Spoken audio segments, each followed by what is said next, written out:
हाँ जी, नमस्कार, जय हिंद। एक बार कमेंट बॉक्स में लिख के बताओ फटाफट, आवाज आ रही है सभी को? कैसे हैं हमारे शेर सभी?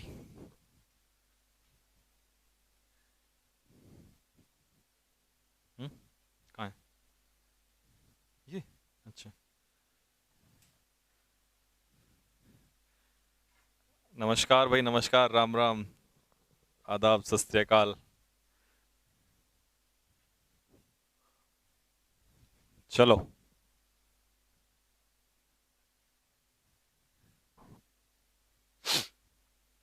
तो आज हम अपनी क्लास में 1 घंटा पढ़ेंगे ग्रामर और आधा घंटा पढ़ेंगे वोकैबलरी। और वोकैबलरी में दोनों चीजें पढ़ेंगे हम लोग। अच्छा, पहले तो तुम मुझे एक बात बताओ, जो मैंने वोकैब का टेस्ट दिया था आप लोगों को, वो आप लोगों ने सॉल्व कर लिया था या नहीं किया था? जल्दी बताओ फटाफट।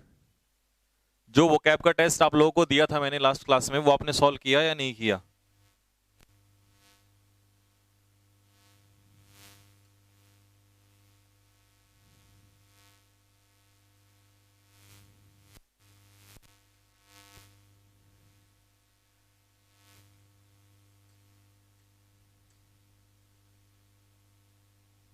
ये तो मैंने सॉल्व करा दिया था।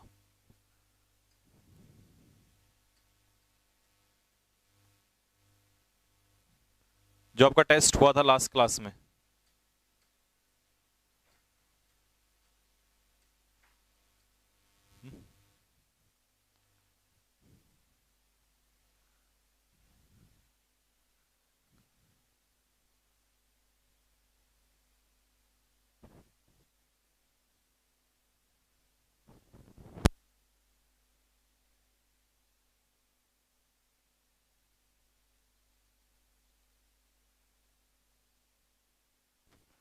हाँ भाई, ये तो स्टोरी तो हो गई थी, इसका टेस्ट भी हो गया था। एक सैटरडे को टेस्ट हुआ था।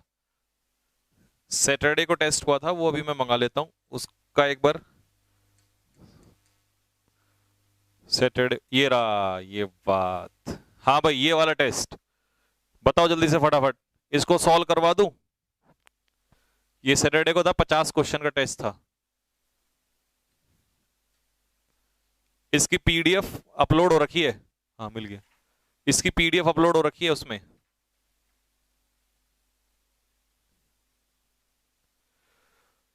अगर सॉल्व कराऊंगा तो फिर फटाफट कॉपी में लिखते हुए चलना, ठीक है? जो आपको इसमें से याद नहीं थे वो भी आपको याद आ जाएंगे सारे के सारे।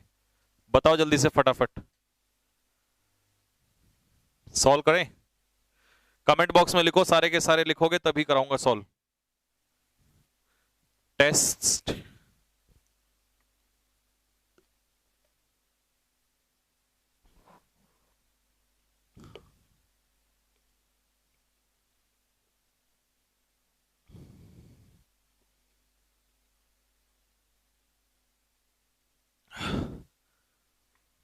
चलो,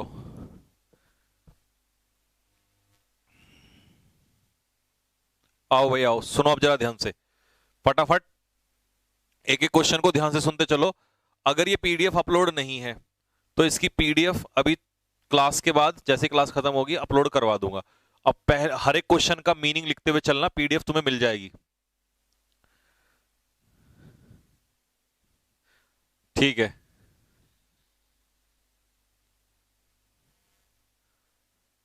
चलो पहला क्वेश्चन। अब बिल्कुल बात नहीं, कॉपी पेन लेके बैठो जल्दी से साथ के साथ। पहला क्वेश्चन आप लोगों के सामने है स्क्रीन पर। पहला वर्ड दिया है, he bore the pain with great fortitude.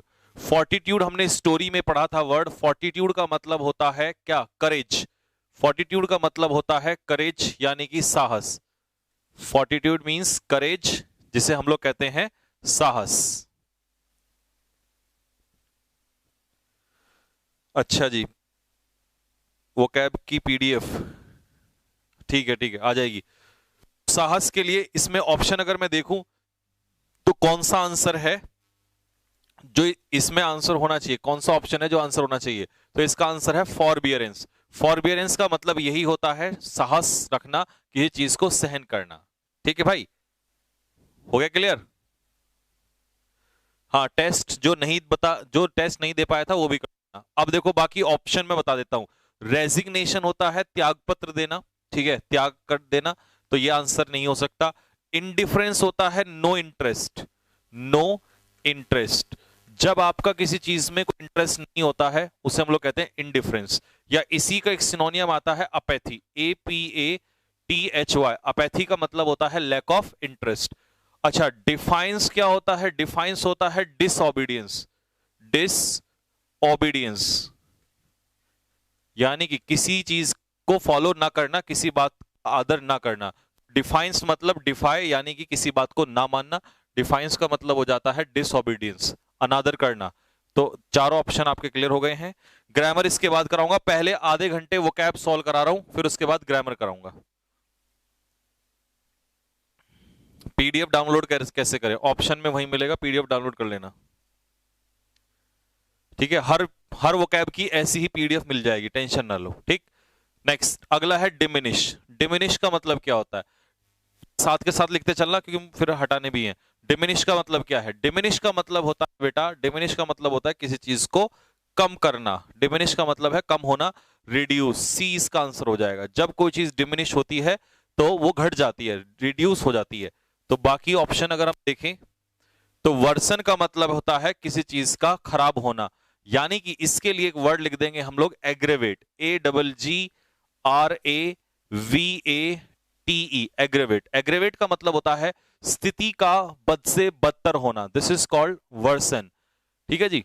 Aggravate मतलब स्थिति का बद से बदतर होना, एग्रेवेट होना।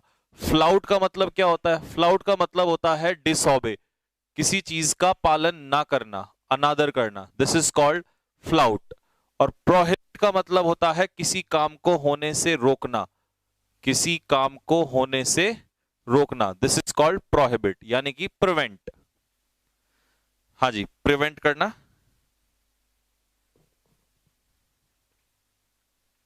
क्लास का टाइम चेंज हो सकता है लेकिन एनडीए के बाद होगा, अभी नहीं हो सकता, अभी क्लास का टाइम चेंज नहीं होगा। अच्छा ये बता, इसमें वो कैसे होगा? जैसे जब जो हम लिखते हैं वो एज इट इज, इसमें नहीं होगा? अच्छा, लाइट जा रही है। अच्छा, नेक्स्ट अगला, मैनी ऑफ हिज एक्विंटेंसेस, बहुत सारे उसके जो परिचित हैं, अवॉइड हिम, उसे अवॉइड करते हैं, because he is so garrulous, क्योंकि वो बहुत ज्यादा गैरुलस है। अब भाई गैरुलस बंदा कैसा होता है? गैरुलस बंदा होता है बहुत ज्यादा बातूनी, गैरुलस बंदा बहुत ज्यादा होता है टॉकेटिव होता है। और बातूनी के लिए क्या वर्ड यूज करेंगे हम लोग? वॉल्यूबल। लिखो फटाफट सर, जल्दी जल्दी करवा दीजिए, ठीक है।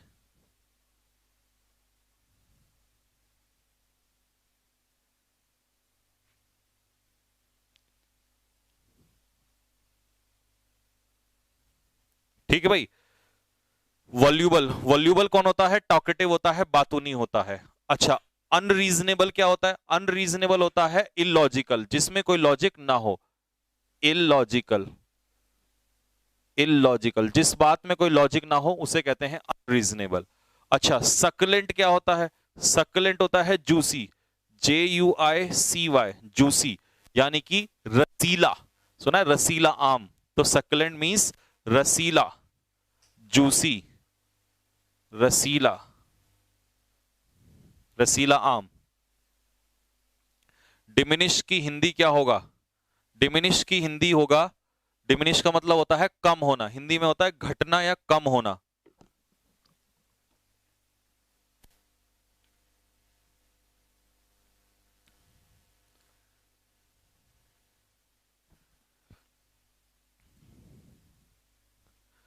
ठीक है भाई, हो गया।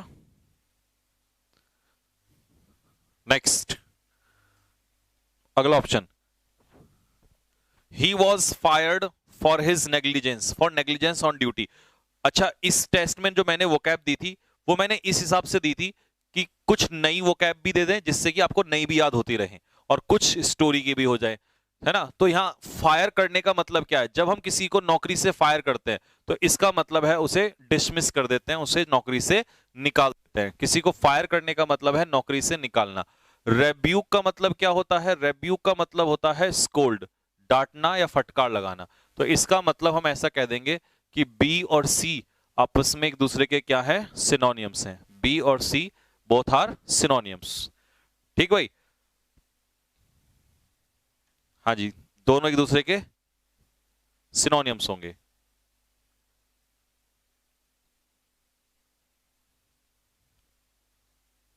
नेक्स्ट अगला क्वेश्चन, मेडल का मतलब क्या होता है? मेडल का मतलब होता है किसी के काम में हस्तक्षेप करना। ठीक है, लिखो हिंदी में हस्तक्षेप करना, पूरा लिखो हिंदी में हस्तक्षेप करना। जब आप किसी काम में इंटरफेयर करते हो तो उसे कहते हैं मेडल करना, यानी कि हस्तक्षेप करना। इंडिक्ट का मतलब क्या होता है बेटे? इंडिक्ट का मतलब होता है किसी पर आरोप लगाना। क्या लगाना? एक्यूज, ACCUSE, एक्यूज करना, किसी को एक्यूज करना मतलब किसी पर आरोप लगाना। हाँ ठीक है भाई, अंधेरे से प्रेम होता है ये निक्टोफाइल। नेक्स्ट, फेन मतलब क्या होता है? फेन मतलब होता है प्रिटेंड, PRETEND, प्रिटेंड, यानी कि झूठे बहाने बनाना। झूठे बहाने बनाना, इसे हम लोग कहते हैं फेन, प्रिटेंड। कॉक्स मतलब क्या होता है? कॉक्स मतलब होता है किसी की चापलूसी करना, किसी को चापलूसी करते हुए परसुएड करना। परसुएड इसका रियल मीनिंग है किसी को मनाना, या इसी को हम लोग चापलूसी करते हुए मनाने के लिए कैजोल भी ले लेंगे, कैजोल या फ्लैटरी, चापलूसी करना।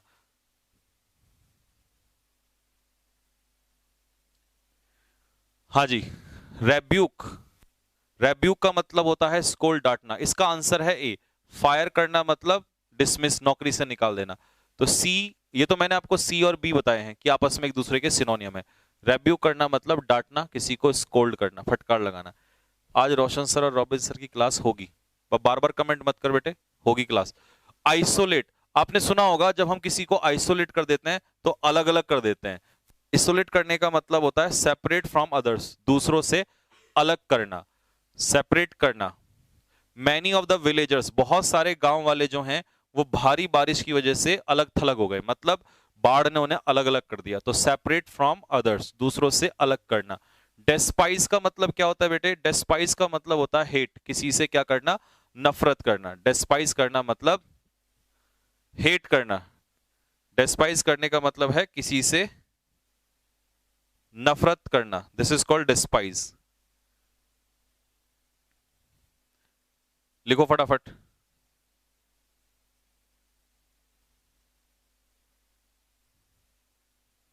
हाँ, अमन सिंघानिया, बेटे स्पैम मत कर, बताया तो। निक्टोफाइल होता है आपका अंधेरे से प्रेम। सर यूट्यूब पर इंडी की मैराथन कब होगी? बेटे यूट्यूब पर इंडी की मैराथन या तो कल रात होगी या फिर थर्सडे को दिन में होगी। उसका कंटेंट बनने में टाइम लग रहा है अभी थोड़ा। डेस्पाइज मतलब होता है हेट, नफरत करना। अपलॉड होता है प्रेज, प्रशंसा करना, PRAISE, प्रेज। प्रेज मतलब प्रशंसा करना, किसी को अप्रिशिएट करना, हिंदी में इसे कहते हैं प्रशंसा करना। और डी ऑप्शन है डिवास्टेट। डिवास्टेट का अर्थ क्या होता है बेटा? डिवास्टेट का मतलब होता है तबाही, डेस्ट्रॉय, एनिहिलेट, लिखो डेस्ट्रॉय, नष्ट करना। डिवास्टेट मतलब नष्ट करना, डिवास्टेट करना मतलब नष्ट करना।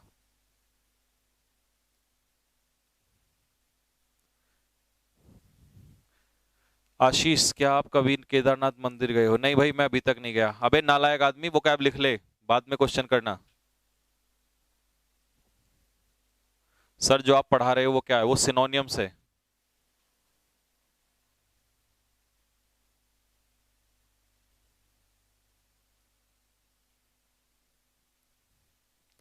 हो गया भाई, 6 क्वेश्चन कंप्लीट हो गए, फटाफट लिखते हुए चलो,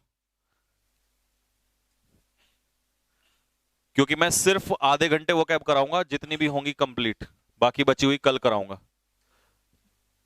ये देखो भाई, अचीव, जब आप किसी चीज को अचीव कर लेते हो तो इसका मतलब उसे हासिल कर लेते हो। अकम्प्लिश करना, अचीव करना मतलब जैसे कोई मिशन है वो अकम्प्लिश हो गया, तो इसका मतलब वो आपने अचीव कर लिया, हासिल करना। अचीव करना मतलब हासिल करना किसी। ये क्या हुआ? अच्छा, नेक्स्ट, बाइफिरकेट करना। बाइफिरकेट करने का मतलब है दो हिस्सों में तोड़ना, डिवाइड इनटू टू पार्ट्स। इसको याद करने का तरीका आपको बताता हूं। आंध्र प्रदेश का क्या हुआ था? बाइफिरकेशन हुआ था। विभाजन जिसे कहते हैं। तो आंध्र प्रदेश को कैसे तोड़ दिया गया? 2 हिस्सों में तोड़ दिया गया। तो डिवाइड इनटू 2 पार्ट्स। पेपर में सिर्फ इतना आएगा डिवाइड करना, ठीक है। एस्टोनिश क्या होता है? एस्टोनिश होता है सरप्राइज्ड, आश्चर्यचकित होना, किसी चीज को लेकर आश्चर्यचकित होना, ये होता है एस्टोनिश्ड। एब्डिकेट क्या होता है? एब्डिकेट होता है गिव अप, त्यागना। एब्डिकेट होता है गिव अप यानी कि त्यागना। एब्डिकेट करना मतलब त्यागना, किसी चीज को गिव अप करना, ठीक है। जैसे आपने कोई साम्राज्य है, कोई गद्दी, उसको त्याग दिया, उसे कहते हैं एब्डिकेट। या इसके लिए एक और वर्ड में लिख देता हूं, रिलिंक्विश।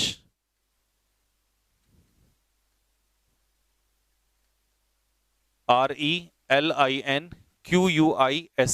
रिलिंक्विश कर देना।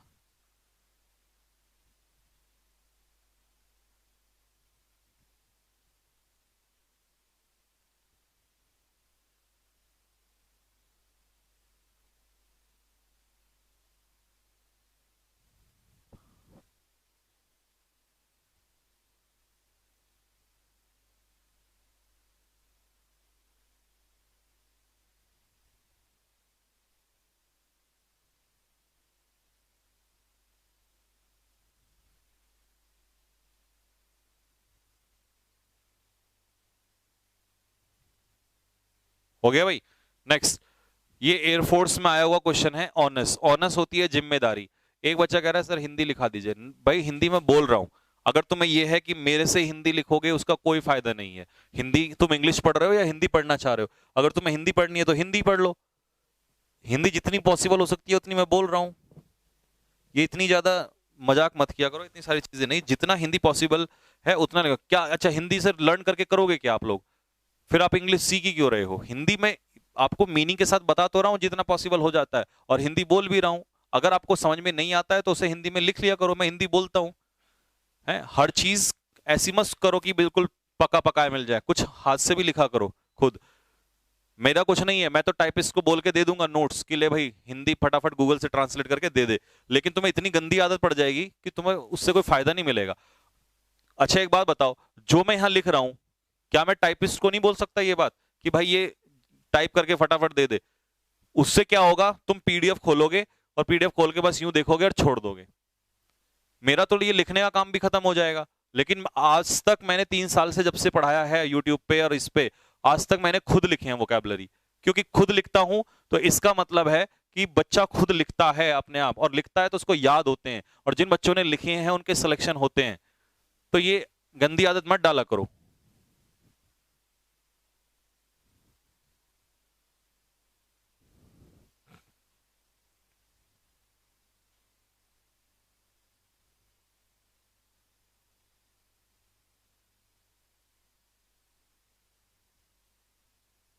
चलो नेक्स्ट, अगला। लैकी क्या होता है? चापलूस। अब देखो मैं हिंदी बोल रहा हूं, चापलूस तो लिख लो उसके साथ साथ। लैकी क्या होता है? चापलूस। और चापलूस यानी कि फ्लैटर। चापलूस यानी कि फ्लैटर। लैकी इज फ्लैटर, चापलूसी करने वाला। अच्छा भाई, मेंडिकेंट कौन होता है? मेंडिकेंट होता है भिखारी, जिसे हम क्या कहते हैं? बेगर, या इसी को हम कहते हैं पुअर, बहुत ही गरीब आदमी, ठीक है। नेक्स्ट अगला, लॉन्गेविटी क्या होती है? Long life. लॉन्ग लाइफ, लंबी उम्र जिसे कहते हैं, दीर्घायु। दीर्घायु मतलब लंबी लाइफ, कहते हैं ना लंबी उम्र की कामना करते हैं हम आपकी, तो उसे कहते हैं लॉन्गेविटी यानी कि लॉन्ग लाइफ। 9 में था डिमाइस। अब डिमाइस क्या होता है? डिमाइस होती है मृत्यु। अब तो मृत्यु मुझसे लिखवाओगे वो गलत बात है। आपको मैंने मृत्यु बोल दिया, लिखना है लिख लो, नहीं लिखना है तो डेथ ऑप्शन में है ही, वो लिखो, इंग्लिश लिखो, कोशिश करो। तो डिमाइस क्या होता है? डेथ, मृत्यु। बाकी ऑप्शन देखोगे, एंग्स्ट क्या होता है बेटा? एंग्स्ट होता है मुसीबत। इंग्लिश में इसे कहते हैं सफरिंग, SUFFERING, सफरिंग, या जिसे हम लोग कहते हैं मुसीबत। एंग्स्ट इज मुसीबत, सफरिंग। नेक्स्ट अगला क्या है? अगला है आपका अपैथी। अपैथी क्या होता है? अपैथी होता है लैक ऑफ इंटरेस्ट। इसका सिनोनियम आपको दें तो इनडिफरेंस। इनडिफरेंस, इनडिफरेंस यानी कि लैक ऑफ इंटरेस्ट, जिसमें किसी चीज की इंटरेस्ट, जिसमें इंटरेस्ट की कमी हो। इसका मीनिंग ये भी लिखो कॉमा करके, lack of interest, lack of interest, lack of interest.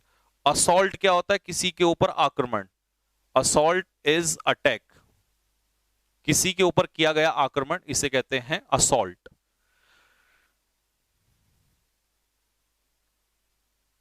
Indifferent क्या होता है? इनडिफरेंट का मतलब होता है जो किसी चीज में इंटरेस्ट नहीं रखता, जिसको किसी काम में इंटरेस्ट नहीं होता, जिसको किसी काम में इंटरेस्ट नहीं होता उसे कहते हैं इनडिफरेंट, नॉट इंटरेस्टेड।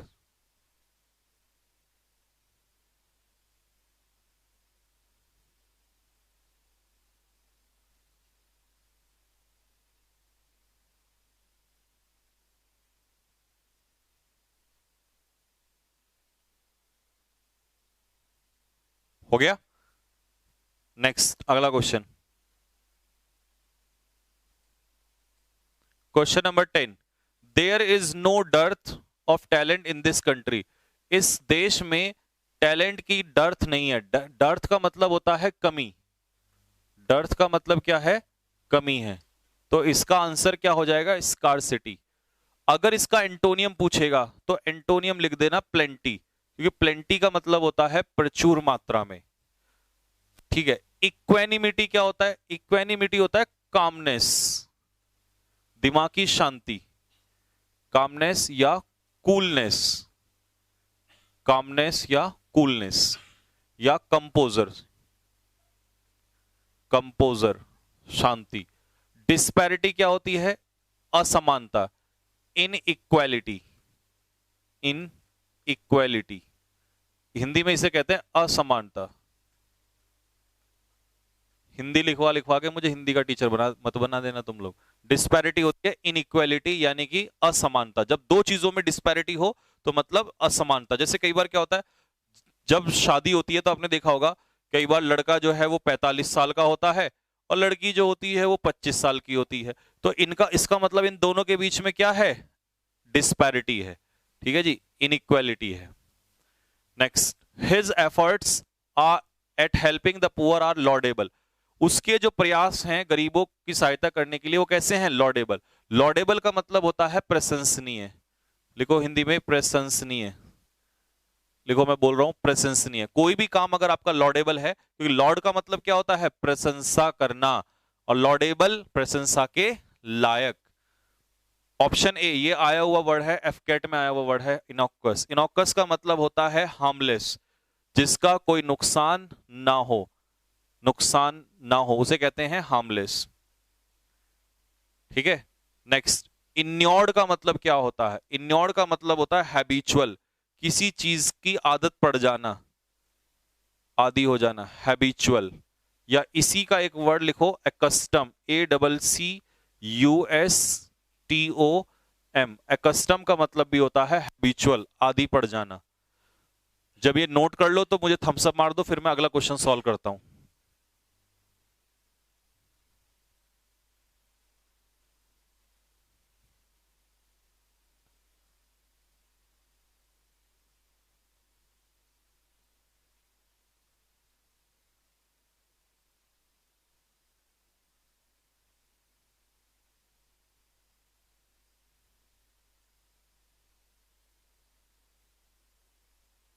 हिंदी नहीं लिखें। देखो बच्चे, जिसको इंग्लिश में सीखना कंफर्टेबल है, जिसको ऐसा लगता है कि वो इंग्लिश में कंफर्टेबल है, जिसको ऐसा लगता है कि वो इंग्लिश में कंफर्टेबल है, जिसको ऐसा लगता है कि वो इंग्लिश में कंफर्टेबल है, तो इंग्लिश में लिखो।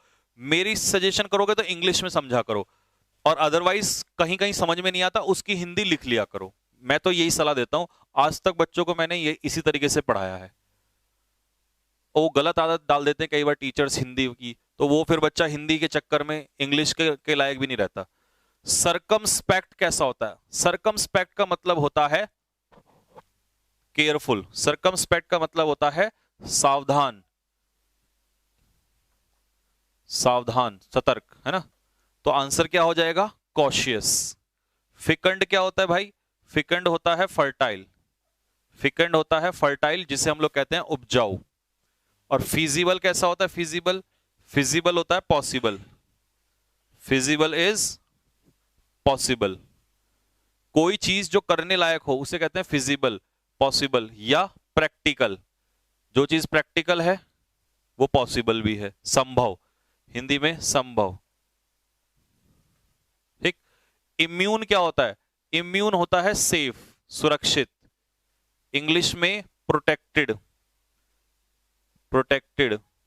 जिसके पास इम्यूनिटी होती है तो वो इम्यून होता है, और इम्यूनिटी का मतलब होता है प्रोटेक्शन, सुरक्षा, उसे कोई बीमारी नहीं लग सकती, वो सेफ होता है। सर जैसा आप लिखते हैं वैसा पीडीएफ, बेटा जैसा हम लिखते हैं वैसा का वैसा पीडीएफ 1 हफ्ते के बाद होगा। अब यहां पर देहरादून में 2 स्टूडियो बन गए हैं, एक स्टूडियो है दूसरी तरफ, एक स्टूडियो है यहां पर। होता क्या है, क्योंकि आपको पता है 4 सितंबर तक एनडी की क्लास है, तो मेरी एनडी की क्लास चलती है, तो मैं यहीं से ही क्लास ले लेता हूं, इधर से ही, वहां जा नहीं पाता क्योंकि लेट हो जाता हूं तब तक, तो इसीलिए मैं यहीं से क्लास ले रहा हूं। और इस वाले आईएफपी में वो लिखा हुए का सीन नहीं है, है ना। तो जब एनडी क्लास खत्म हो जाएगी तब वहां से डाला करूंगा उधर से। थम्सअप मारो फेंक के, अगर नोट कर लिया हो फटाफट जल्दी से थम्सअप मारो। 2:40 पे मैं छोड़ दूंगा वोकैबुलरी।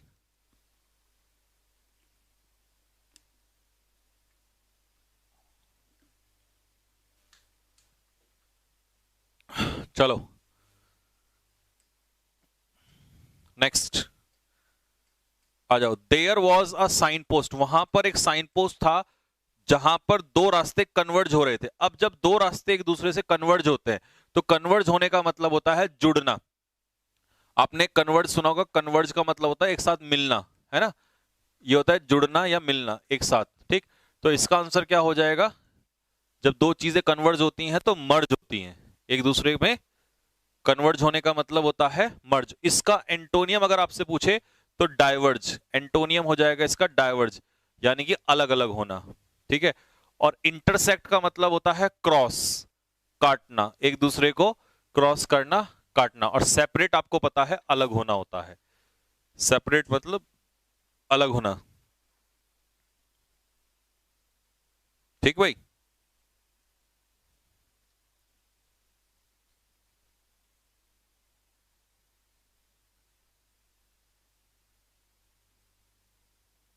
हो गया। नेक्स्ट, एब्सॉल का मतलब क्या होता है बेटा? एब्सॉल का मतलब होता है माफ करना।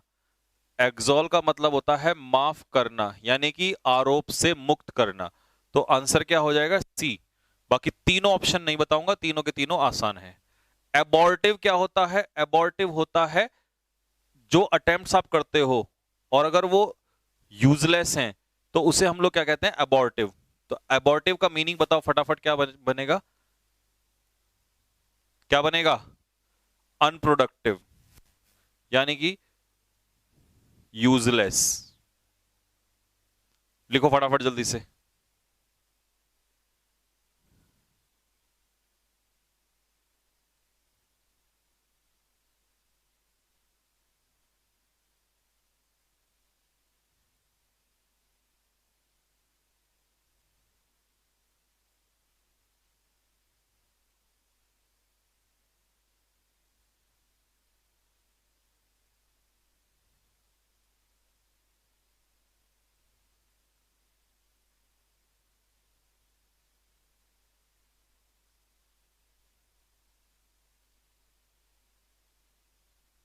हाँ भाई, ठीक है।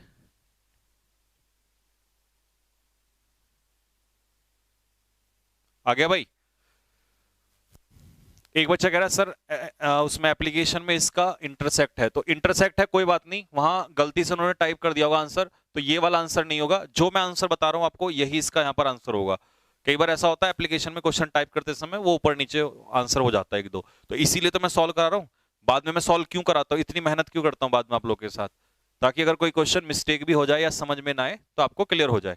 देख बेटा, अगला क्वेश्चन है टैपिड। टैपिड वाटर कैसा होता है? ल्यूकवार्म, जिसे हम लोग कहते हैं गुनगुना। गुनगुना, गुनगुना पानी होता है टैपिड वाटर, यानी कि ल्यूकवार्म वाटर। बाकी सारे ऑप्शन क्या है? आसान है। थकान पैदा करने वाला, क्योंकि फैटिक क्या होती है? थकान। फैटिक क्या होती है बेटे? थकान होती है ना। और इरिवर्सिबल क्या होता है? जिसे बदला ना जा सके, that can not be reversed या that can not be changed, जिसे बदला ना जा सके। 17 क्या है? डेसिमेट। डेसिमेट करना मतलब डेस्ट्रॉय, नष्ट करना। वरीड क्या होता है बेटा? वरीड होता है चिंतित। चिंतित देख लेना, ये गलत लिख दिया शायद मैंने, है ना? चिंतित मतलब आप समझ जाना। इंग्लिश में लिख देता हूं एंक्शियस, ANXIOUS, एंक्शियस। जब आप किसी चीज को लेकर एंक्शियस होते हो तो इसका मतलब चिंतित होते हो। रिजेक्ट आपको पता ही होता है, किसी चीज को नकार देना, है ना? टर्न डाउन कर देना। रिजेक्ट यानी कि टर्न डाउन करना। एलिवेट करना, एलिवेट का मतलब होता है किसी चीज को कम करना। एलिवेट मतलब कम करना, एलिवेट करना यानी कि कम करना। तो आंसर क्या हो जाएगा इसका? लेसन। एलिवेट मींस लेसन, कम करना। मैंने इसके बहुत सारे ऑप्शन दिए थे आपको, मिटिगेट, पैसिफाई, मॉलिफाई, क्वेंच, है ना? अच्छा, डेप्राइव क्या होता है? डेप्राइव होता है वंचित करना। वंचित करना, वंचित करना मतलब कोई चीज किसी से छीन लेना। तो इसका सिनोनियम मैंने आपको बताया था, बिरेफ्ट, BEREFT। आपको याद आ गया होगा, मैंने आपको बताया था डेप्राइव करना मतलब कोई चीज किसी से छीन लेना, बिरेफ्ट। और डिसीव करना ये तो सबको पता होता है, डिसीव करना मतलब चीट, किसी को धोखा देना, चीट करना। हाँ जी,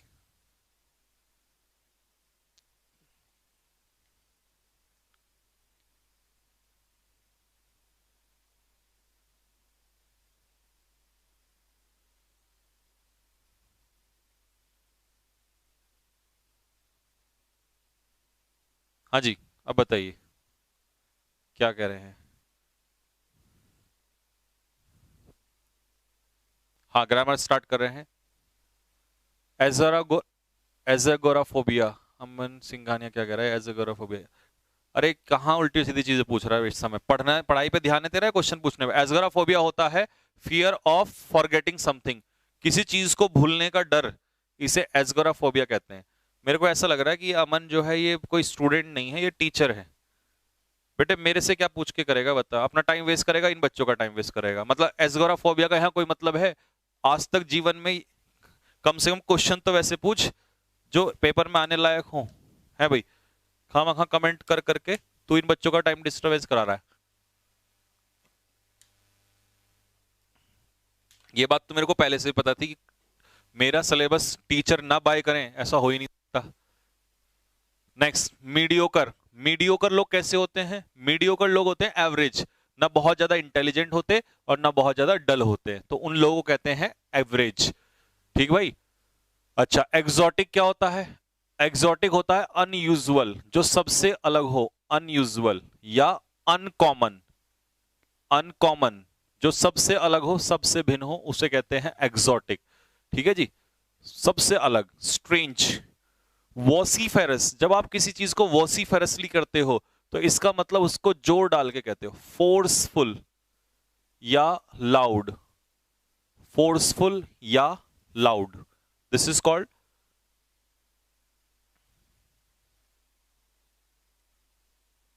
हाँ,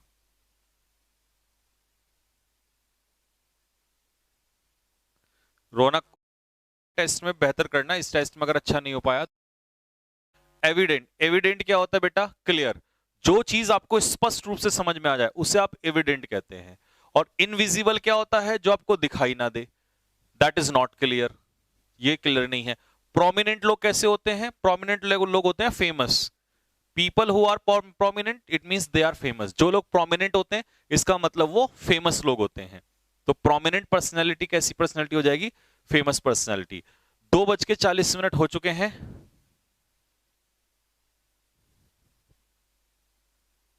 ठीक भाई, हो गया? हो गया, चलो। तो मैंने 20 क्वेश्चन सॉल्व करा दिए हैं, बाकी इसकी पीडीएफ मैं अपलोड करवा रहा हूं। ठीक है, पीडीएफ तुम लोग, ये पीडीएफ डाल देना भाई, ठीक है? लिख ले, है ना, भूल मत जाना। ये पीडीएफ वो कैब वाली है 50 क्वेश्चन की। ठीक है, जिन बच्चों ने नहीं किया वो इसको कर लेंगे और बाकी बचे हुए कल हम सॉल्व करा देंगे। चलो, ये काम तो हो गया डन। अब हम आते हैं अच्छा, एक बच्चा कह रहा था कि सर अगली स्टोरी से ही कराना अगली बार, और स्टोरी में फिर ऑब्जेक्टिव कराना। तो मैंने अगली स्टोरी ये वाली तैयार की है आप लोगों के लिए, मैं आपको एक बार दिखा दूं। अभी कल जब ये खत्म हो जाएगा तो इसके बाद अगली स्टोरी से ही करेंगे हम लोग। तो अगली स्टोरी मैंने जो आपके तैयार की है भाई मेरे वोकैबुलरी के लिए, ये है चाइल्ड लेबर। पिछली मैंने पढ़ाया था आपको, किससे पढ़ाया था? Women empowerment. अगली क्या है? Child labour. तो बिल्कुल उसी तरीके से चलेंगे, ठीक।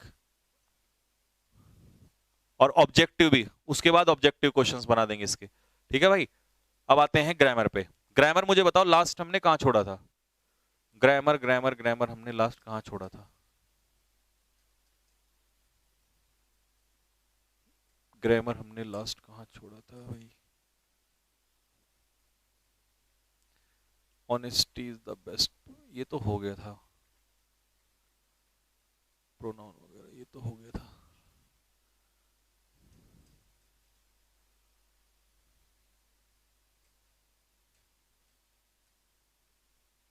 कमेंट में लिख के बताओ भाई, ए नालायक को, कहां छोड़ा था हमने? कहां भाई कहां?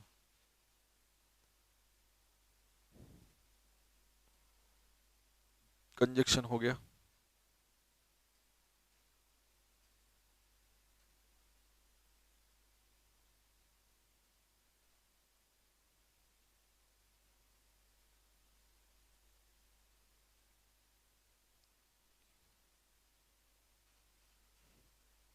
अबे नालायक आदमी, प्रीपोजिशन तब स्टार्ट होगा जब पहले ये खत्म होगा। मैंने कहा था जब बेसिक। अच्छा, टाइप्स ऑफ सेंटेंसेस। ठीक ठीक ठीक ठीक ठीक ठीक।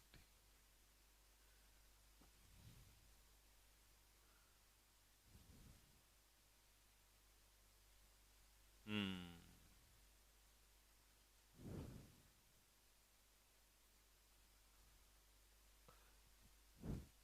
टाइप ऑफ सेंटेंसेस में इंटरोगेटिव सेंटेंसेस कर रहे थे हम लोग।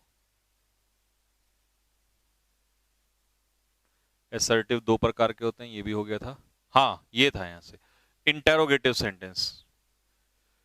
कमेंट बॉक्स में लिख के बताओ सर यहीं से स्टार्ट करना था। यस सर लिखो फटाफट जल्दी से।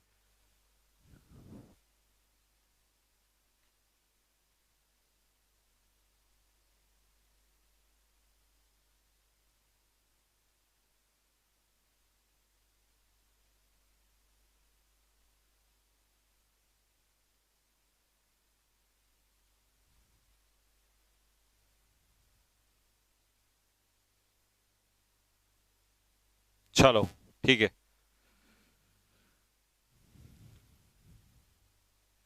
देखो भाई अब जरा ध्यान से सुनते रहना। अब कोई बिल्कुल बकवास नहीं, सिर्फ ध्यान दो केवल क्वेश्चन पे। चार टाइप के सेंटेंस हमने पढ़ लिए थे। एक सेंटेंस लास्ट में बचता है इंटरोगेटिव सेंटेंस। वो sentence in which we ask someone a question, जिसमें हम किसी से कोई प्रश्न पूछते हैं, उन्हीं को हम लोग इंटरोगेटिव सेंटेंस कहते हैं। वो सेंटेंस जिसमें हम क्वेश्चन पूछते हैं, उन सेंटेंस को हम लोग इंटरोगेटिव सेंटेंस कहते हैं। These are of two types. ये कितने प्रकार के होते हैं? दो प्रकार के होते हैं। पहला क्लोज एंडेड और दूसरा open ended. Close ended sentence होते हैं जो हेल्पिंग वर्ब से स्टार्ट होते हैं। जैसे मैंने कहा डू यू लव मी, क्या तुम मुझसे प्रेम करती हो या करते हो, जो भी है ना। फिर आ गया आपका open ended. Open ended start होते हैं WH से। मैं अगर इसी में ही लगा दूं WH word, why do you love me, तुम मुझसे प्रेम क्यों करती हो, तो इसका मतलब हुआ कि यहां WH वर्ड से स्टार्ट हो रहा है, तो ये हो जाएगा ओपन एंडेड सेंटेंस। और अगर मैंने सिर्फ हेल्पिंग वर्ब से स्टार्ट किया तो ये हो जाएगा क्लोज एंडेड सेंटेंस। तो हेल्पिंग वर्ब से स्टार्ट होते हैं और WH वर्ड से स्टार्ट होते हैं। ये दो टाइप के सेंटेंस होते हैं इंटरोगेटिव सेंटेंस, ठीक है जी। अब देख लो जरा स्ट्रक्चर देख लो क्लोज एंडेड की और ओपन एंडेड की। क्लोज एंडेड सेंटेंस की स्ट्रक्चर है कि सबसे पहले आती है हेल्पिंग वर्ब, फिर आता है सब्जेक्ट, फिर उसी के अकॉर्डिंग आती है मेन वर्ब, और फिर आता है ऑब्जेक्ट, और फिर जो कुछ भी है लास्ट में आ जाएगा। ओपन एंडेड की स्ट्रक्चर है सबसे पहले WH वर्ड, और WH वर्ड के बाद आती है हेल्पिंग वर्ब, और फिर आता है सब्जेक्ट, और फिर आती है मेन वर्ब, और फिर आता है ऑब्जेक्ट। सबसे पहले शुरुआत में WH वर्ड आएगा ओपन एंडेड में, ठीक है। अब मैं आपसे यह पूछना चाहता हूं कि कौन सा सेंटेंस, पहला सेंटेंस जो है वो क्लोज एंडेड है या ओपन एंडेड है? फटाफट कमेंट बॉक्स में आंसर देना स्टार्ट करो। ये क्लोज एंडेड है या ओपन एंडेड है? Do they help the poor, क्या वो गरीबों की सहायता करते हैं? इसकी शुरुआत किससे हो रही है? हेल्पिंग वर्ब से हो रही है। अगर हेल्पिंग वर्ब से हो रही है तो ये कैसा है? Close ended. Ankush Rajput, PDF मिलेगी क्या? मुझे लग रहा है पहले दिन आया क्लास में। हाँ हाँ भाई, पीडीएफ सबकी मिलती है। क्लोज एंडेड, अरे ये तो लिखा भी है, ओहो तभी तेज हो रहे हो है। क्लोज एंडेड सेंटेंस है। चलो नेक्स्ट, अगला question number second. Question number second देखो, क्वेश्चन नंबर सेकंड में why do they help, W H word आ गया। ठीक है, ये हु नहीं था, ये वाई था यहाँ पे। Why do they help the poor, क्यों करते हैं वो सहायता? तो ये कैसा हो जाएगा? ओपन एंडेड हो जाएगा। Are the children making a noise in the class, तो ये हेल्पिंग वर्ब से स्टार्ट हो रहा है, तो ये हो गया क्लोज एंडेड। फिर यहां पर डब्ल्यू एच वर्ड से स्टार्ट हो रहा है, तो ये हो गया ओपन एंडेड। फिर ये डब्ल्यू एच वर्ड से स्टार्ट हो रहा है,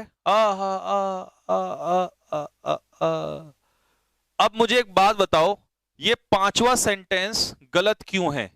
या अब मजा आएगा, देखो ये तो खैर समझ में आ गया, ओपन एंडेड क्लोज एंडेड। पांचवा और छठा सेंटेंस में आ जाओ।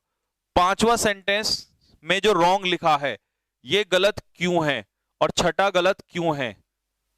बताओ, ये दोनों सेंटेंस गलत क्यों हैं? फिफ्थ और सिक्स्थ गलत क्यों हैं? क्या दिक्कत है इनमें? ऐसी क्या प्रॉब्लम है इनमें जो ये गलत हैं? ये क्वेश्चन आपका पेपर ओरिएंटेड क्वेश्चन धीरे धीरे अब स्टार्ट हो चुके हैं। क्या गलती है?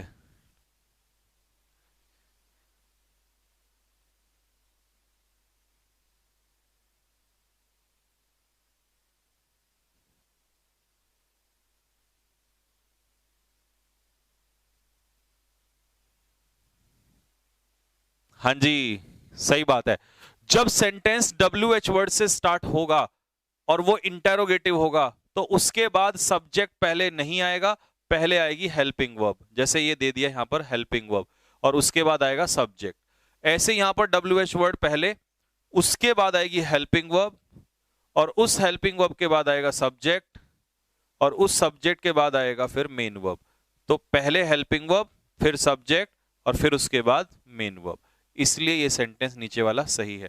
तो आपको ये बात समझ में आई होगी कि डब्ल्यू एच वर्ड से अगर सेंटेंस की शुरुआत हो, अगर डब्ल्यू एच वर्ड से सेंटेंस की शुरुआत हो, तो वो सेंटेंस जो है पहले क्या लेगा? हेल्पिंग वर्ब, फिर क्या लेगा? सब्जेक्ट। अब जैसे हम इसका अगला क्वेश्चन देखें, हाँ ये बात देखो लिखा हुआ है, ये काम बिल्कुल आसान हो गया। If W H words are used in the middle of a sentence, यदि किसी वाक्य के बीच में डब्ल्यू एच वर्ड यूज होते हैं, तो प्यारे साथियों we do not use helping verb after them, इनके तुरंत बाद हम लोग हेल्पिंग वर्ब का इस्तेमाल नहीं करेंगे। ठीक है जी। But we use subject after them, तो इनके बाद हेल्पिंग वर्ब ना करके हम पहले क्या लेंगे? सब्जेक्ट, फिर उसके बाद क्या लेंगे? Verb. If WH words are used in the beginning of a sentence, we use helping verb after them. देखो इस पूरी थ्योरी को मैं आपको एक एग्जांपल के माध्यम से समझाता हूं, बहुत ध्यान से सुनना जरा। अगर मैं तुमसे कहूं वेयर, चल बे, where are, sorry, where you are going, तुम कहां जा रहे हो, तो क्या ये सेंटेंस जो है वो सही है? अगर ये गलत है तो इसका सही करके बताओ। और फिर है मेरा sentence, I want to know,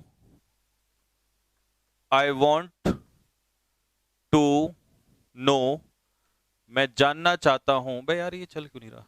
I want to know, इसको डिलीट मारना इसमें से, है ना? I want to know where you are going, full stop. बताओ ये सेंटेंस अगर सही है तो बोलो सही है, और अगर गलत है तो इसको करेक्शन करके बताओ। और ये सेंटेंस अगर सही है तो सही है, और अगर गलत है तो इसको करेक्शन करके बताओ। दोनों सेंटेंस में बताओ।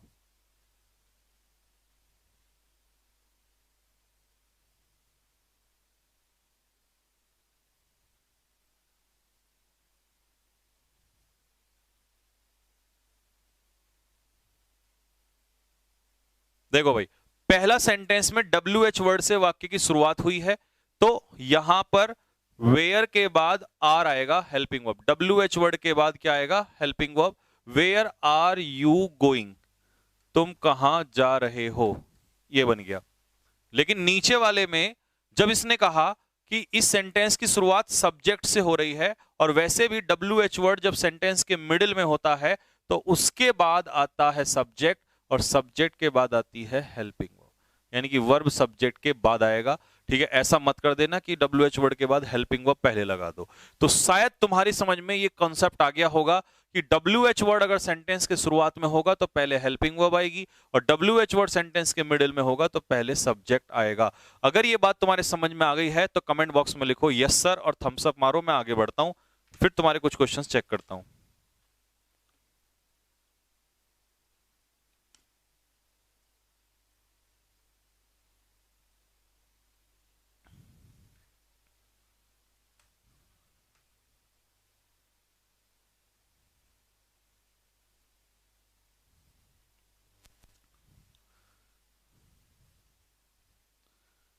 डन है।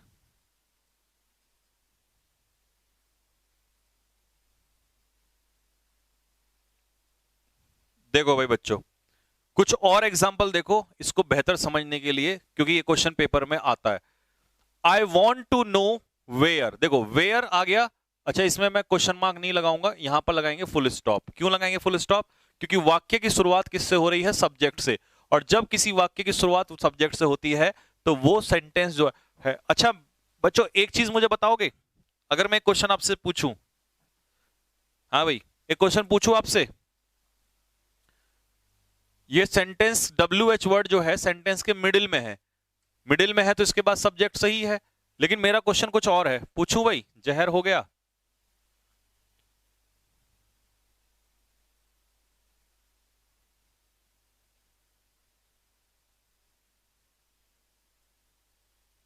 पूछें? चलो। I want to know where you are going, मुझे बताओ ये सेंटेंस कैसा है? इंटेरोगेटिव है, इंपेरेटिव है, या आपका ऑप्टेटिव है, या आपका एसर्टिव है, या एक्सक्लेमेटरी है? बताओ, पांचों ऑप्शन है आपकी, बताओ कौन सा है?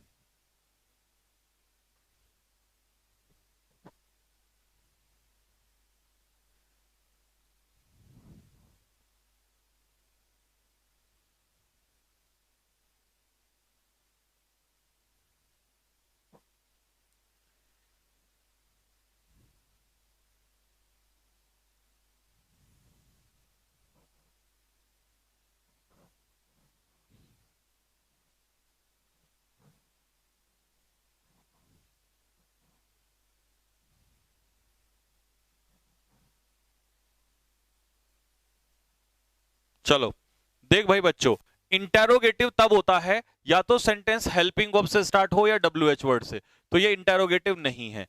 इंपेरेटिव मेन वर्ब से स्टार्ट होता है, किससे? मेन वर्ब से, या हम उसमें किसी को कुछ करने के लिए कहते हैं, तो यहां किसी को कुछ करने के लिए नहीं कह रहे।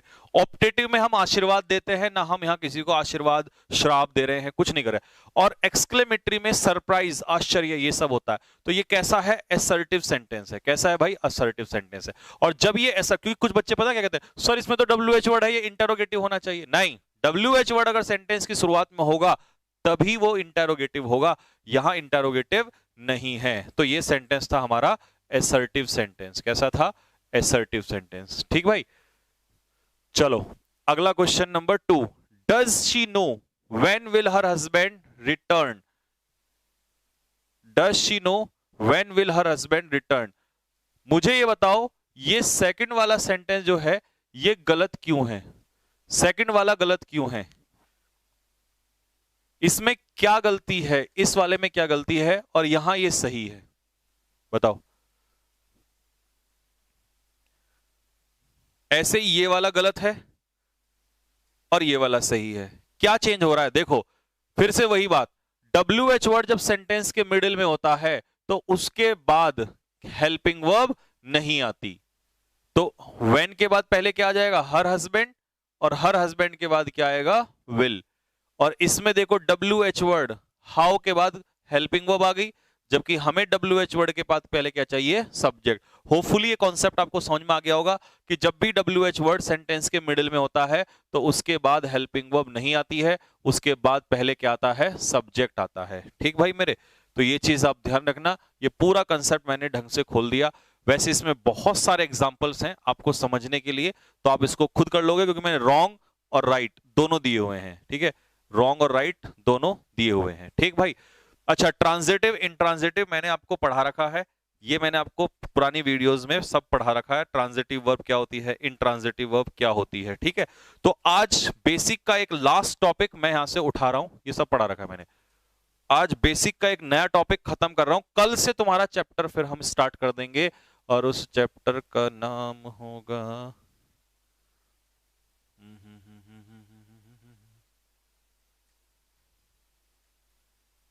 जिसका मुझे था इंतजार, वो घड़ी आ गई आ गई आ।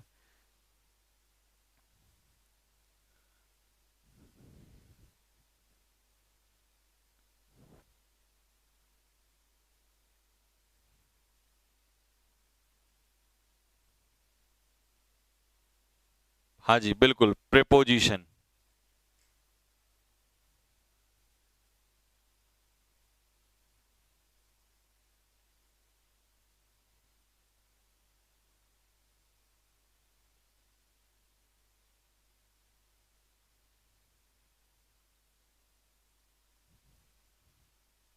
ठीक है भाई, अच्छा, अब मैं एक क्वेश्चन पूछूंगा आपसे, मुझे जरा एक क्वेश्चन बताना। ठीक है, और जो गुरुदेव भी बैठे हुए हैं इसमें पढ़ रहे हैं, वो भी जरा अपना रिप्लाई करें थोड़ा सा। ठीक, आ जाइएगा। क्वेश्चन ये है मेरे भाई, क्वेश्चन क्या है, क्वेश्चन देखो, क्वेश्चन है राम। मुझे ये बताओ, राम जो है ये एक वर्ड है या एक फ्रेज है या एक क्लॉज है? आंसर दो फटाफट जल्दी से।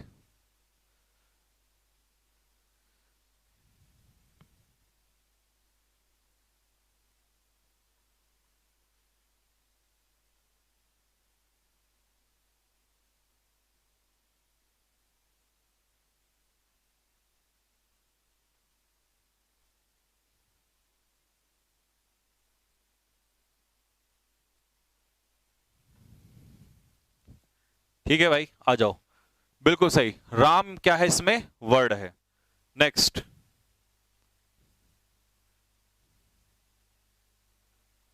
The car of Ram is red. The car of Ram is red. The car of Ram,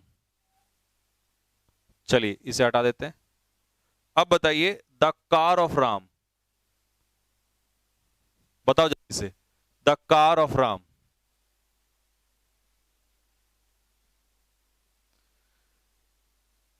मेरे दो अनमोल रतन, एक है वर्ड तो दूसरा फ्रेज। चलिए भाई, जो बच्चे फ्रेज आंसर दे रहे हैं, इसीलिए मैं कहता हूं रटने वालों से पढ़ोगे, रट्टा मारोगे तो जिंदगी में दर्द ही दर्द होंगे। मैंने क्या पढ़ाया था, क्लॉज क्या होता है, सब्जेक्ट प्लस, बताओ भाई जिन लड़कों ने सीखा है, सब्जेक्ट प्लस वर्ब क्या होता है, क्लॉज। जब तक सब्जेक्ट और वर्ब का मिलन ना हो तब तक विवाह संपन्न होगा ही नहीं, क्लॉज हो ही नहीं सकता। मैंने सिर्फ से पूछा द कार ऑफ राम, इतना, क्या इतने में कहीं वर्ब नजर आ रही है तुम्हें, क्या सब्जेक्ट वर्ब नजर आ रहा है, नहीं। इसका मतलब यह हुआ, ये क्या है, सिर्फ फ्रेज है। तो फ्रेज क्या होता है, फ्रेज जो आज का हमारा टॉपिक है, फ्रेज क्या होता है। अच्छा, फ्रेज होता क्या है, फ्रेज होता है शब्दों का समूह जिसमें सब्जेक्ट और वर्ब ना हो, क्योंकि सब्जेक्ट और वर्ब अगर आ गया तो फिर वो क्या बन जाएगा। अब बताओ ये पूरा क्या है, the car of Ram is red. अब बताओ भाई, इसको हटा देता हूं बीच में से, चल भाई हट जा। The car of Ram is red. अब बताओ ये पूरा बताओ क्या है, the the car of Ram is red.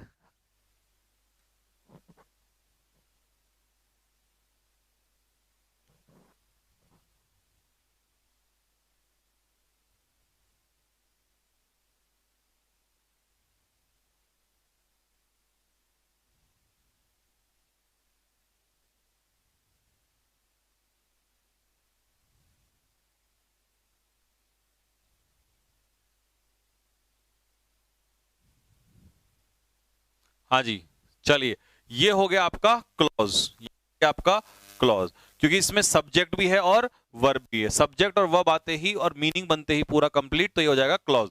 तो इसका मतलब तीनों बातें आपको समझ में आ गई कि फ्रेज क्या होती है, क्लॉज क्या होता है और वर्ड क्या होता है। तो इसका मतलब फ्रेज जो है इज अ ग्रुप ऑफ, ये ग्रुप है दो या दो से ज्यादा, मोर देन, दो या दो से ज्यादा शब्दों का समूह है। मतलब दो या दो से ज्यादा, दो या दो से ज्यादा शब्दों का समूह है, ठीक है, जो एक साथ काम करते हैं but do not form a clause, लेकिन वो क्लॉज नहीं बनाते, क्योंकि अगर उनमें सब्जेक्ट के साथ वर्ब मिल गई तो वो क्या बन जाएगा, क्लॉज, फिर वो फ्रेज नहीं रहेगा। अब मुझे बताओ, पहले एग्जाम्पल में पहला एग्जाम्पल जो है वो फ्रेज है, क्लॉज है, या आपका वर्ड है, PCW, जल्दी बताओ फटाफट। पहला, दूसरा, तीसरा, चौथा और पांचवा, फ्रेज, क्लॉज या वर्ड? फ्रेज, क्लॉज और वर्ड, बताओ जल्दी से क्या है, फ्रेज, क्लॉज या वर्ड?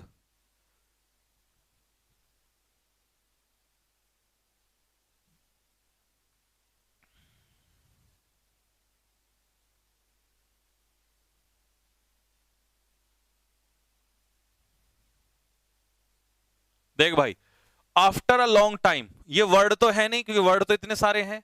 चलो, वर्ड नहीं है तो वर्ड को हटा देते हैं। अब क्या क्लॉज है? क्लॉज के लिए आपको चाहिएगा सब्जेक्ट प्लस वर्ब। क्या इसमें सब्जेक्ट प्लस वर्ब है? नहीं है। कहां है सब्जेक्ट प्लस वर्ब? नहीं है। इसका मतलब ये क्या है, एक फ्रेज है। क्या है भाई मेरे? फ्रेज। आ जाओ दूसरे में, वर्ड तो है, वर्ड तो है ही नहीं इनमें से, वर्ड तो सबके लिए काट दो, वर्ड तो है ही नहीं, ठीक है, भूल जाओ। अब क्लॉज देखो, क्या इसमें सब्जेक्ट प्लस वर्ब है? इसमें सब्जेक्ट प्लस वर्ब नहीं है, तो ये भी हो गया फ्रेज, ये भी हो गया फ्रेज। विदाउट हर पेरेंट्स, उसके माता पिता के बिना, क्या इसमें सब्जेक्ट प्लस वर्ब है? नहीं है, तो ये भी फ्रेज। बिफोर द अर्थक्वेक, ये भी फ्रेज, क्योंकि इसमें भी सब्जेक्ट प्लस वर्ब नहीं है। अंडर द टेबल, ये भी हो गया फ्रेज, क्योंकि इसमें भी सब्जेक्ट प्लस वर्ब नहीं है। तो ये सारे क्या हो गए आपके एग्जाम्पल फ्रेज के। किसके एग्जाम्पल? फ्रेज के। तो आपको फ्रेज समझ में आ गया होगा कि फ्रेज ना तो वर्ड होता और ना ही क्लॉज होता, इसी के बीच की कहानी को कहते हैं हम लोग फ्रेज। अब आता है सब्जेक्ट और प्रेडिकेट। बहुत सुने बचपन में, सब्जेक्ट और प्रेडिकेट क्या होते हैं। सब्जेक्ट का मालूम सभी को है, सब्जेक्ट जो हमारा डूअर होता है, जिसको हम एम्फेसाइज करते हैं, वो होता है सब्जेक्ट। और सब्जेक्ट के रूप में या तो नाउन आता है या प्रोनाउन, ये हम जानते हैं। लेकिन हमें क्या नहीं पता होता? प्रेडिकेट नहीं पता होता। क्या नहीं पता होता? प्रेडिकेट। अब सुनना ध्यान से, किसी सेंटेंस में, अगर मैं आपको बेसिक सी बात समझाऊं, तो किसी सेंटेंस में सब्जेक्ट को छोड़कर बाकी सब कुछ क्या होता है? प्रेडिकेट होता है। क्या होता है बेटे? प्रेडिकेट होता है, क्योंकि ये सब्जेक्ट की इंफॉर्मेशन दे रहा होता है, ठीक है, ये मॉडिफाई करता है सब्जेक्ट को। A predicate is the rest part of a sentence that modifies the subject. कहने का मतलब है, प्रेडिकेट सेंटेंस का वो बचा हुआ हिस्सा होता है जो किसी सब्जेक्ट को क्लेरिफाई करता है, सब्जेक्ट को मॉडिफाई करता है, उसी को हम प्रेडिकेट कहते हैं। जैसे पहले सेंटेंस में सब्जेक्ट क्या है? ये है आपका सब्जेक्ट। इसके अलावा जो बाकी बचा हुआ हिस्सा है, ये क्या हो गया? प्रेडिकेट। दूसरे सेंटेंस में लैपटॉप क्या है? आपका सब्जेक्ट, और ये बचा हुआ हिस्सा क्या हो गया? प्रेडिकेट। तीसरे में सब्जेक्ट क्या है? ही, और ये बचा हुआ हिस्सा बाकी सब कुछ क्या हो गया? ये वाला प्रेडिकेट। नेक्स्ट, चौथे में जापान। जापान क्या हो गया भाई? जापान क्या हो गया? आपका सब्जेक्ट। इसमें जनाथन क्या हो गया? सब्जेक्ट। इसमें मिल्क क्या हो गया? सब्जेक्ट। यहां पर पार्टी क्या हो गया? सब्जेक्ट। और यहां गर्ल क्या हो गया? सब्जेक्ट। बाकी ये सब क्या है जो हाईलाइटिंग में है? प्रेडिकेट। क्या है सब? प्रेडिकेट। तो नई चीज पहली बार पढ़ी है, कोई नहीं, बहुत कुछ नया पढ़ने वाले हैं अभी तो हम लोग।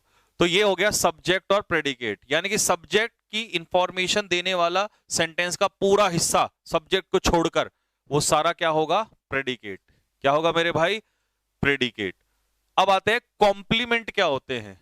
क्या होते हैं जी? कॉम्प्लीमेंट। देखो दो कॉम्प्लीमेंट होते हैं, एक होता है COMPLIMENT,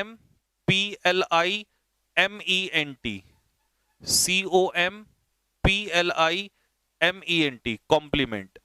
तो प्यारे बच्चों, जो ये वाला कॉम्प्लीमेंट होता है ना, ये तो वो होता है जब हम किसी को कॉम्प्लीमेंट देते हैं, प्रशंसा करते हैं उसकी, ए बहुत सुंदर दिख रहे हो, तो ये वो वाला कॉम्प्लीमेंट है। तो ये तो किसी को रिमार्क देना हो गया। क्या देना हो गया? रिमार्क। किसी को उसके बारे में रिमार्क देना, इसे कॉम्प्लीमेंट कहते हैं। लेकिन ये वाला कॉम्प्लीमेंट कौन सा कॉम्प्लीमेंट है, इसकी बात हम करेंगे। ठीक, सुनो। कॉम्प्लीमेंट इन ग्रामर, ग्रामर में कॉम्प्लीमेंट एक शब्द होता है। क्या होता है? एक वर्ड होता है, एक क्लॉज भी हो सकता है और एक फ्रेज भी हो सकता है, लेकिन that is needed to describe the subject और ऑब्जेक्ट ऑफ अ सेंटेंस। अब ध्यान से सुनना, जो किसी सब्जेक्ट या ऑब्जेक्ट को डिस्क्राइब करता है, उसकी जानकारी देता है, उसे हम लोग क्या कहते हैं? कॉम्प्लीमेंट कहते हैं। और ये कितने प्रकार का होगा? दो, सब्जेक्ट कॉम्प्लीमेंट और ऑब्जेक्ट कॉम्प्लीमेंट। सब्जेक्ट को भी कॉम्प्लीमेंट दिया जा सकता है और ऑब्जेक्ट को भी दिया जा सकता है। जैसे कि पहला सेंटेंस, एल्जेब्रा इज डिफिकल्ट। अब मुझे तुम बताओ, इसमें डिफिकल्ट जो है वो किसके बारे में जा रहा है, किसके लिए जा रहा है? एल्जेब्रा के लिए। तो यहां पर डिफिकल्ट क्या हो जाएगा? Subject complement. क्या हो जाएगा मेरे भाई? सब्जेक्ट कॉम्प्लीमेंट, क्योंकि ये किसकी जानकारी दे रहा है? सब्जेक्ट की। तो ये हो जाएगा सब्जेक्ट कॉम्प्लीमेंट। दूसरे सेंटेंस में, प्रैक्टिस मेक्स एल्जेब्रा इजी। जो ये इजी है, ये किसकी जानकारी दे रहा है? प्रैक्टिस की या एल्जेब्रा की? अगर ये प्रैक्टिस की जानकारी दे रहा है तो ये सब्जेक्ट कॉम्प्लीमेंट है, अगर ये एल्जेब्रा की जानकारी दे रहा है तो ये ऑब्जेक्ट कॉम्प्लीमेंट है। तो बताओ जल्दी से फटाफट कि इजी जो है वो किसकी जानकारी दे रहा है? एल्जेब्रा की या सब्जेक्ट की?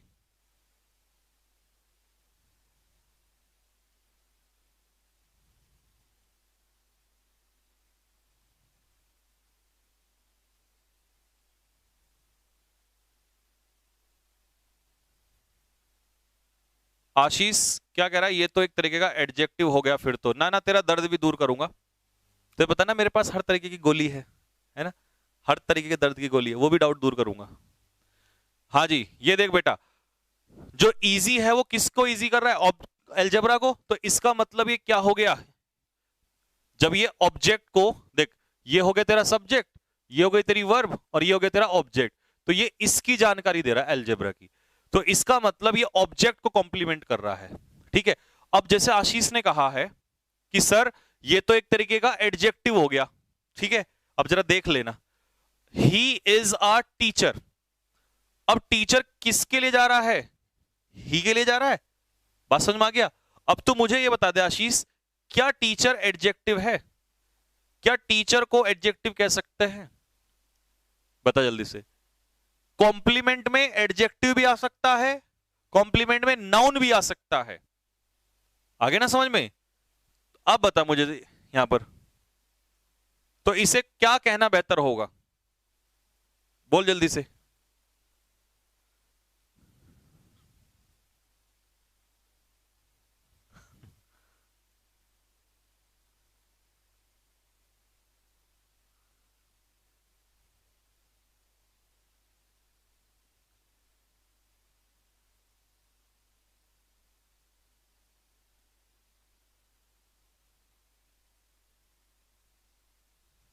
हाँ जी, तो इसका मतलब ये, वैसे तो ये नाउन है, लेकिन यहां पर ये क्या है? सब्जेक्ट कॉम्प्लीमेंट या ऑब्जेक्ट कॉम्प्लीमेंट? तो ये बेटा सब्जेक्ट कॉम्प्लीमेंट है। ठीक है, तो अब तेरा दर्द दूर हो गया होगा। आजा, डिलीशियस बता। डिलीशियस जो है, डिलीशियस जो है, ये कौन सा कॉम्प्लीमेंट है? ये किसकी इंफॉर्मेशन दे रहा है? सब्जेक्ट की। तो इसे अगर हम कॉम्प्लीमेंट में पूछें तो कॉम्प्लीमेंट कौन सा कॉम्प्लीमेंट है? Subject complement. The teacher made me monitor. अब मुझे बता, ये मॉनिटर किसकी जानकारी दे रहा है? टीचर की या मी की, तभी मैं एरो ले जाऊंगा। बताइए सब्जेक्ट कॉम्प्लीमेंट कहेंगे ऑब्जेक्ट कॉम्प्लीमेंट कहेंगे?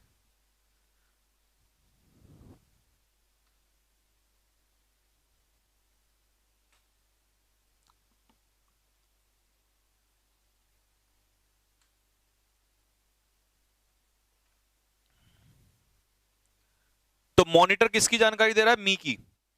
तो इसका मतलब, अच्छा वैसे मॉनिटर क्या होता है? नाउन होता है अगर आप पार्ट ऑफ स्पीच के हिसाब से देखो, लेकिन कॉम्प्लीमेंट के हिसाब से देखो तो इसे सब्जेक्ट कॉम्प्लीमेंट कहोगे ऑब्जेक्ट? तो आप कहोगे ये हो गया ऑब्जेक्ट कॉम्प्लीमेंट, जो कि यहां पर लिखा हुआ है। ठीक है, एक सेंटेंस है, राधा इज माई गर्लफ्रेंड। अब मुझे बता, ये सब्जेक्ट कॉम्प्लीमेंट हुआ या ऑब्जेक्ट कॉम्प्लीमेंट हुआ? बता भाई जल्दी से।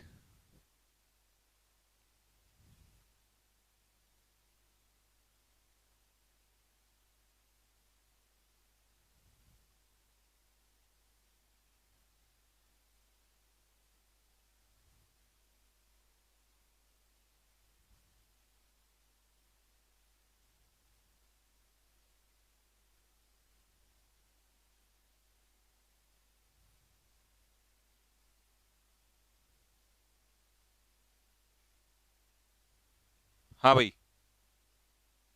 अब बता, ये जो गर्लफ्रेंड है, गर्लफ्रेंड से हमें किसके बारे में पता चल रहा है? किसकी जानकारी पता चल रही है?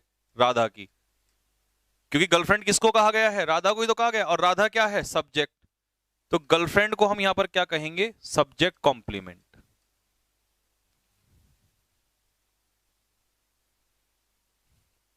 ऑब्जेक्ट कॉम्प्लीमेंट कैसे हो जाएगा नालायक को? ऑब्जेक्ट कॉम्प्लीमेंट कैसे बना दिया तुमने? ऑब्जेक्ट कहां है मुझे बताना जरा, ऑब्जेक्ट कहां है? ये माई, माई तुम्हें ऑब्जेक्ट दिखाई दे रहा है? माई एडजेक्टिव है, माई जो है वो अधिकार दिखा रहा है गर्लफ्रेंड के ऊपर। ये जानकारी राधा की है। अरे बुद्धिहीन लोगों, अगर मैं कहूं राधा इज अ प्लेयर, तो ये प्लेयर जो है ये किसकी जानकारी दे रहा है? राधा की। तो ये सब्जेक्ट कॉम्प्लीमेंट नहीं हो गया? सब्जेक्ट को नहीं दिया जा रहा कॉम्प्लीमेंट,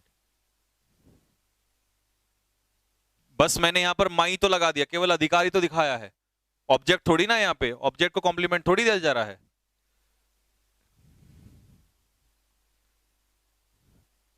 अच्छा, अगर मैं ये कहूं मोहित मेड मी गर्लफ्रेंड, मान लो मैं एक लड़की हूं और मोहित ने मुझे अपनी गर्लफ्रेंड बना लिया। अब बताओ गर्लफ्रेंड कौन सा कॉम्प्लीमेंट है? बताओ। सी इज ब्यूटीफुल, एक कह रहा है सर सी इज ब्यूटीफुल में बताओ, शी इज ब्यूटीफुल में ब्यूटीफुल क्या है? ब्यूटीफुल में ब्यूटीफुल सब्जेक्ट कॉम्प्लीमेंट है, क्योंकि ये इसकी जानकारी दे रहा है अगर कॉम्प्लीमेंट के हिसाब से पूछोगे। और अगर तुम पार्ट ऑफ स्पीच पूछोगे ब्यूटीफुल का, तो पार्ट ऑफ स्पीच के हिसाब से ब्यूटीफुल क्या है? एडजेक्टिव। पार्ट ऑफ स्पीच के हिसाब से क्या है? एडजेक्टिव। अगर कॉम्प्लीमेंट के हिसाब से पूछोगे तो फिर सब्जेक्ट कॉम्प्लीमेंट। आजा भाई बता, मोहित का दर्द दूर करो।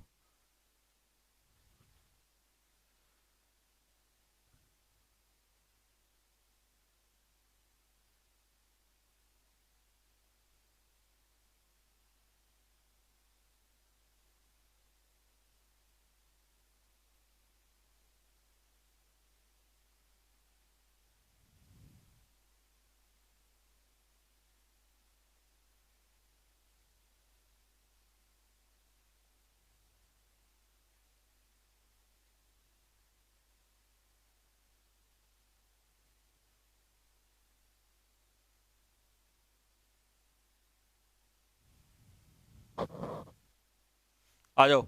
अब देख बेटा, मोहित क्या है यहां पर? सब्जेक्ट। मेड क्या हो गया? वर्ब। मी क्या हो गया? ऑब्जेक्ट। ठीक है जी।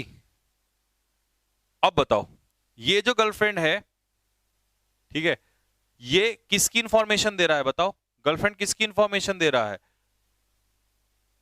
मी की। किसको गर्लफ्रेंड बनाया? मी को गर्लफ्रेंड बनाया। तो इसका मतलब ये कैसा कॉम्प्लीमेंट हो गया? ऑब्जेक्ट कॉम्प्लीमेंट हो गया।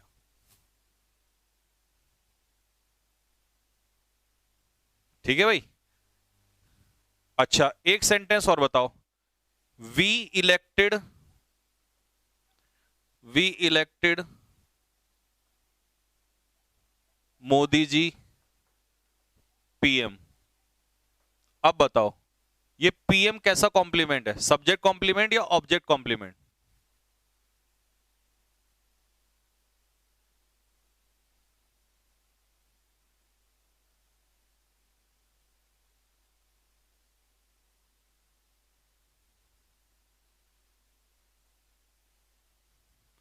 अंकुश कह रहा है सर मेरे में डाटा सही लग रहा है, तो आपके में ज्यादा कैसे लग रहा है? तो इनके में कुछ प्रॉब्लम होगी। अब तो डाटा सही लग रहा है। हाँ, लो में पढ़ो, लो में कम लगता है।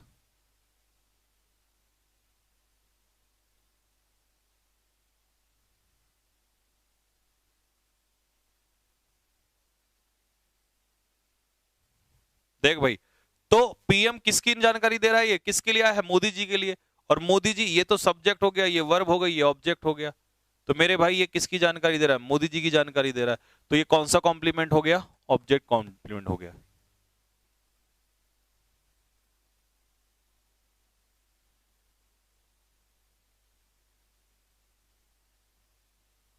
हो गया। तो ये तुम्हारा बेसिक्स जो है भाई खत्म हो गया यहां पर। अब मुझे बताओ, सब्जेक्ट कॉम्प्लीमेंट और ऑब्जेक्ट कॉम्प्लीमेंट में किसी को डाउट हो तो बोलो जल्दी से।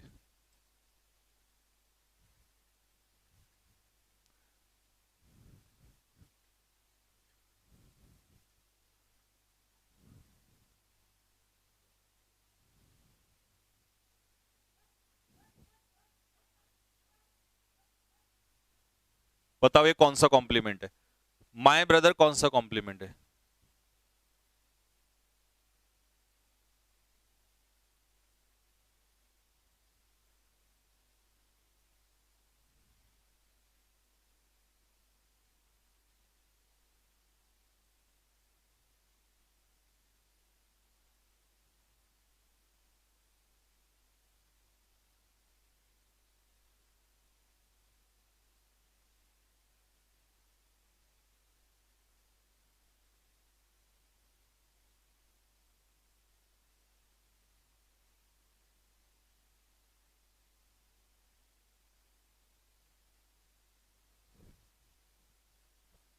हाँ जी, डीआरडीओ का लेवल यही रहता है। आ जाओ, यू आर माई ब्रदर। तो यहां पर ये किसकी जानकारी दे रहा है? यू की। तो ये यू क्या है? सब्जेक्ट। तो ये कैसे क्या हो गया? Subject complement. क्या हो गया? Subject complement. ठीक है भाई, ये हो गया आपका subject complement. She is an intelligent student. She is an intelligent student. देख भाई मेरे, स्टूडेंट क्या है? नाउन है। इंटेलिजेंट क्या है? एडजेक्टिव है। लेकिन ये जो इंटेलिजेंट स्टूडेंट है, ये कौन सा कॉम्प्लीमेंट है मुझे ये बता दो। अलग अलग खोलोगे तो एडजेक्टिव, नाउन, इन कॉम्प्लीमेंट कौन सा है ये बता दो। कौन सा कॉम्प्लीमेंट है?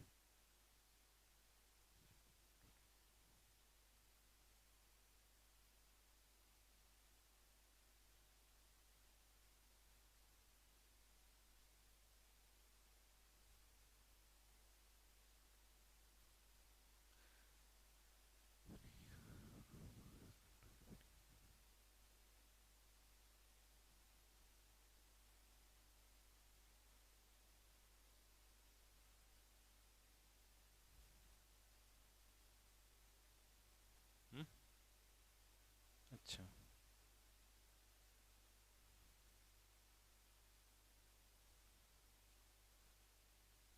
हाँ जी। तो ये हो गया आपका सब्जेक्ट कॉम्प्लीमेंट। अगर कहानी आपको क्लियर हुई तो लिखो यस सर, और मैं ये पीडीएफ दोनों डलवा देता हूं। और आपका जितना भी जरूरत के मुताबिक बेसिक्स था वो सारा कंप्लीट कर दिया मैंने। इसका मैं लूंगा टेस्ट। इसका जो टेस्ट होगा पूरा रिवाइज कर लेना, जो भी आपका था सारा रिवीजन ले लेना। इस आने वाले सैटरडे को, जो ये सैटरडे आगे आ रहा है, इस सैटरडे में तुम्हारा टेस्ट होगा मेरे भाई। सैटरडे को लिख लो, टेस्ट होगा। किस चीज का होगा? सैटरडे को टेस्ट इस बार किसका होगा? बेसिक्स का होगा। बेसिक्स ऑफ इंग्लिश, इंग्लिश के बेसिक्स का टेस्ट होगा आपका। ठीक मेरे भाई, इंग्लिश के बेसिक्स का टेस्ट होगा। तैयार रहना इसको सारा रिवाइज करके, ठीक है। अब कल से चैप्टर स्टार्ट हो जाएगा और कल से हम दिखाते हैं फिर धुआंधार पारी और पहला चैप्टर जिसका नाम है प्रेपोजिशन।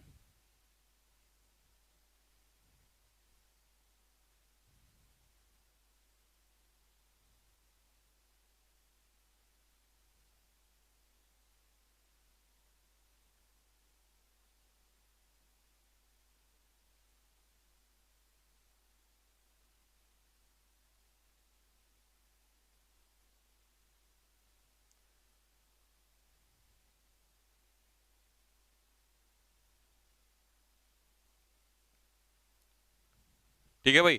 अच्छा, रही बात आपके सिलेबस की, तो मैं आप लोगों को बता दूं, आप लोगों का जो सिलेबस है, क्योंकि वैसी इंग्लिश तो मैं पढ़ा नहीं रहा, जितनी लोग पढ़ाते हैं उतनी मैं 1 महीने में पढ़ा दूंगा आप लोगों को। सितंबर और अक्टूबर, तो ये मान के चलो आपका मिड नवंबर, यानी कि सितंबर अक्टूबर नवंबर, मतलब 2.5 ढाई महीने में लगभग लगभग आपका मैं 90% या 100% सिलेबस कवर करा दूंगा। उसके बाद फिर हम लोग करेंगे प्रैक्टिस। और अगर तुम्हें लगता हो कि 1 महीने में सिलेबस पूरा करा दो, तो सॉरी,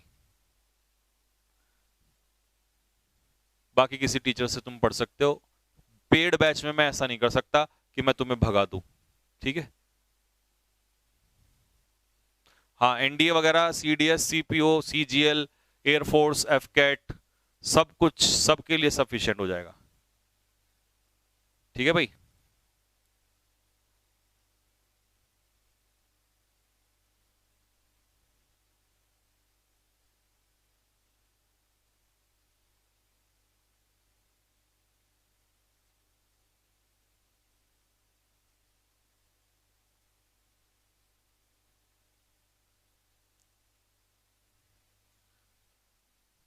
ठीक, चैप्टर का नाम कल प्रपोजिशन।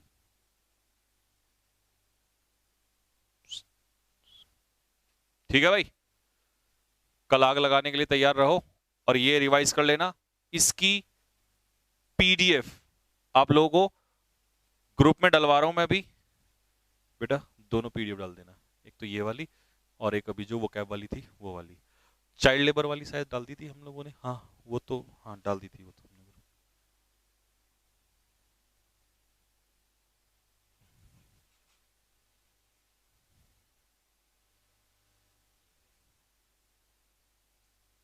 हाँ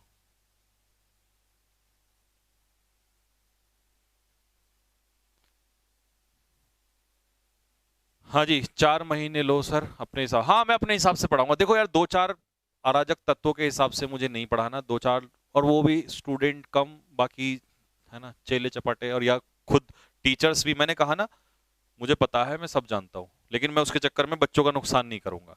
मैं डीप में लूंगा, डेप्थ में लूंगा। अगर इस बेसिक को पढ़ाना होता, मैं सीधा सीधा लोगों की तरह घास काट देता, नाउन इज द नेम, है ना, फटाफट कर करके, और 3 दिन में खत्म कर देता।